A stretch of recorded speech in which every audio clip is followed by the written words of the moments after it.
Pero yung pretty kanina, pumunta ako sa court, gusto niya yung buhok ko. Sino? Yung pretty nandun sa opisina.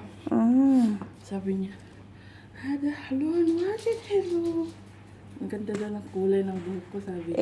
Gano'n naman talaga sila pag nakakita, lalo na Pilipina. Sabi nila, bakit daw maitim ang buhok ng Pilipina? Bakit daw makapal, shiny daw? Gano'n ang inano. Ito na, bakit kay Pilipina kami? Pilipina. Ang Jesus, nabuso na ano na ako.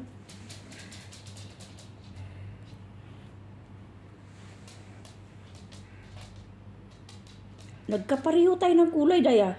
Yung damit mo din, pareho tayo ng... nag-uusap pa tayo? Ngayon ko lang napansin. Ngayon mo lang napansin.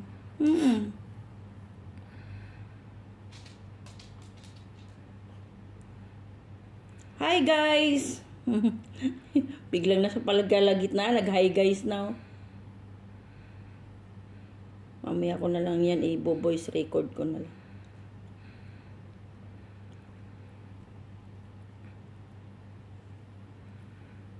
Nadidistract ako dito sa ano na to yan Ay, nadidistract ako din sa nakatayo diyan, baka mamaya buhay yan.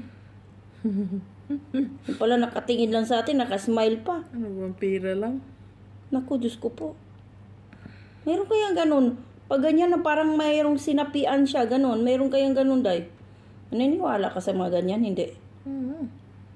Yung parang, pag tinitingnan mo, parang buhay. Kasi merong gano'n na sumasapi.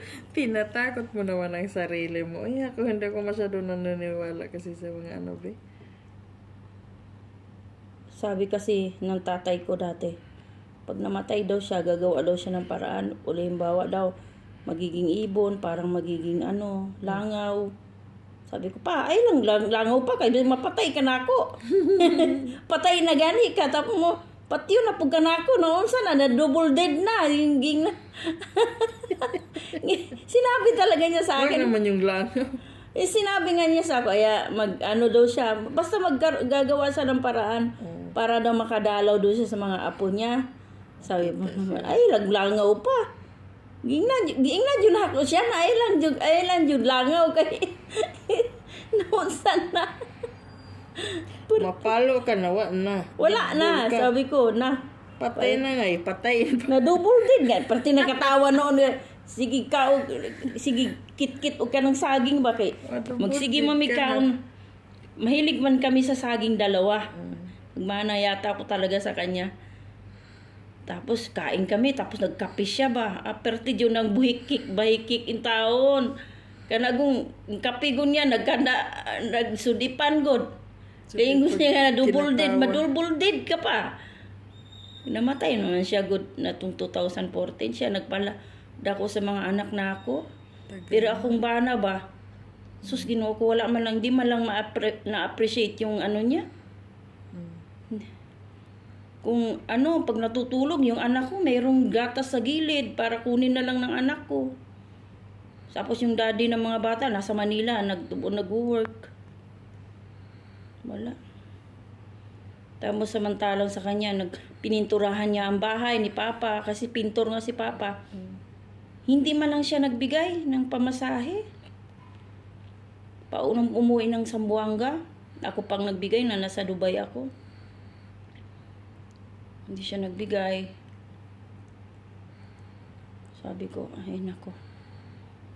Ayaw kasi niya ng sa family. Ano ayaw? Palibasa kasi bunso siya. Nanay din niya namatay. Ang tatay niya namatay na maliit pa lang din siya. Ano naman? Yung parang ayaw, ewan ko. Anong connection dun? Hindi ko nga alam nga eh. Tatay ko yan. Sabi ko nga sa kanya lintik Baliw na. ka? Mapalitan ang asawa at boyfriend, asawa. Pero yung tatay ko hindi ko mapalitan. Nung sinabi niya na, kaya umuwi ako para mag-atin ng ilibing si Papa, no? Kasi nasa ospital nga, nag-50-50 na. Sabi niya, huwag ka daw umuwi. Hayaan ko rin si Papa doon mamatay. Na, sinabihan niya ako. Monggolit ka, baka bugbugin kong ulo mo. Hayop ka. Ayaan ko rin si Papa mamatay doon. Hindi siya na lang namatay sana. Sinabi niya sa akin, tapos nung nalaman ng mga kamag-anak niya na gano'n, ang sabi niya, nagalit sa kanya. Sabi ko, lintik na. Mula nung talaga nawala yung amor ko sa kanya. Ngayon, nag-uusap na lang kami sa mga bata. Mga bata na lang talaga. Ikaw kaya pagsabihan ng gano'n? Hindi mo pwedeng ganyan Na. na magulang ko eh. Hindi naman ako mabuhay sa mundo kung wala. Isa pa, yung nag-asawa si Papa, ay namatay si Mama, maliit pa lang kami ha, 8 years old pa lang ako. Hindi naman tayo. Panganay ako. Hindi siya nag-asawa, Day. Hinalagaan kami. Ako lang nahiwalay sa kanila kasi nagpunta ako ng Manila. Irresponsible naman pala ang tatay. Oo. Tapos, pag hindi namin naranasan na naubusan kami ng bigas, gagawa ng paraan yan para may pagkain talaga kami. Kaya lang lagi lang kaming naiiwan kasi nangungontrata nga siya sa iba't ibang lugar sa Pilipinas. Siya kasing kontraktor. Tapos nagpipintura din. Nagtuturo din ng pintor sa mga ano. Kaya lang every week siya ang uwi. Ganda to. Kaya sabi ko, lintik na. Huwag niyong sabihin na hayaan mong mamatay yung tatay mo doon kasi marami sila doon. Marami daw sila doon sa Zamboanga. Ako mag-isa lang. Kahit na kaya nga ako umuwi, kaya ako pinauwi ng amo ko.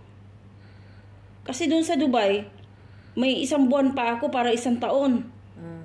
Tawag ng tawag sila doon. Nakikita na yung itsura ni Papa sa litrato.